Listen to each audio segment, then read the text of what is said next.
કેડરના probationary IAS અધિકારીઓએ CM Bhupendra Patel સાથે મુલાકાત કરી છે। 2025ની બેચના 8 પ્રોબેશનરી આઈએએસ અધિકારીએ સીએમ સાથે મુલાકાત કરી। ટ્રેનિંગ પહેલા મુખ્યમંત્રીએ તમામ આઈએએસને શુભેચ્છા પાઠવી।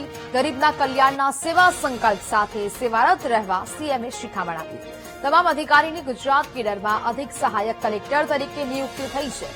તમામ અધિકારીને 52 અઠવાડિયાની તાલીમ માટે જિલ્લાની ફાળવણી થઈ।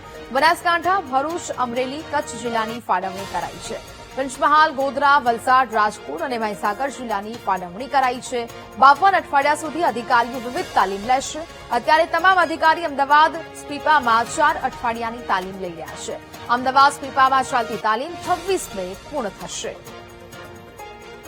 સંવાદદાતા મેહુલ ફોન લાઈન પર જોડાયા છે। મેહુલ, ગુજરાત કેડરના પ્રોબેશનરી આઈએએસ અધિકારીઓએ સીએમ સાથે મુલાકાત કરી છે, શું વિગત?